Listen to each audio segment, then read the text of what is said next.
so you gotta get into 5. What you waiting for? If you wanna 3, 2, 1, let's do it. 5, or should I say 4, almost. Say 5. Should I say 5? Yeah. I get killed in the first second of the interview. What's different about it this time round?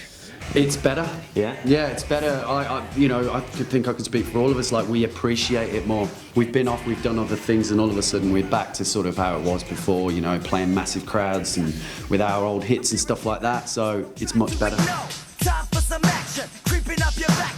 Keep the beat nasty like Jenny Marie. Was there anything you were scared about that you were like, if that is about, I just don't want to be in it? I was genuinely the most stage fright, like had the biggest stage fright for that first Hammersmith. But you've done arenas, No, I know, but it had been like literally 10 years since Yeah. I set foot on stage. And Abs and I went and looked out when the place was filled. And I felt the spit like leave my mouth. I just went dry and I was like, oh, there's actually people here. I don't know whether I can do this.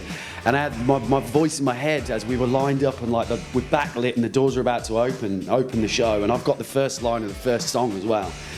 Was I just want to run? Is there any way I can get away? You know, but I couldn't, and I went and did it and pulled it off. You did it well. Yeah. Those first few seconds must have been just the most exhilarating, as you said, the most daunting, the most fear-stricken moments. It was like putting an old pair of dancing shoes on or something.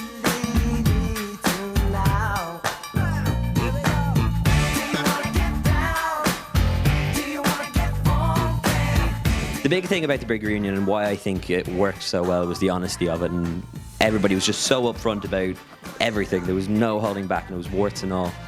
Was that a difficult thing to do and to give so much? For me personally, I the first time round in the band, I never really felt, for various reasons, that people really got to know the true Sean. So for me, it was that was really one of the major reasons I did the shows, because I just really wanted to show who I truly was, whether it's the good points and the bad. Not just the good points, I've got a lot of negativity about myself as well, but I wanted to just show the truth. Yes.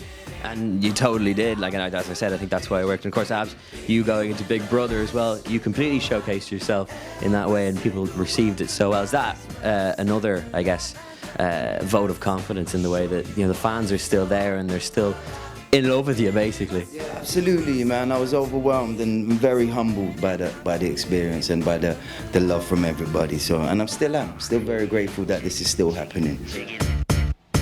The reason why, you know, we're so grateful is because they have waited so long, and they could have, you know, gone on to the next, but they've waited, and they've got their wish. And if you feel alright, hold it tight. See, we want to carry on, cause we're gonna take you through into the dawn. But whatever way it happens, whatever way it goes, I'm sure the fans will just appreciate that you did come back this time and they did get to see you again. So thank you so much for chatting with us. Thanks to all the fans, Stephen. You know you need a fifth member. Let's hug it out. Let's hug it out. I can't sing, but that didn't stop half of Westlife. No comment. Turn it up a little more. You got the feeling, jump up to the ceiling.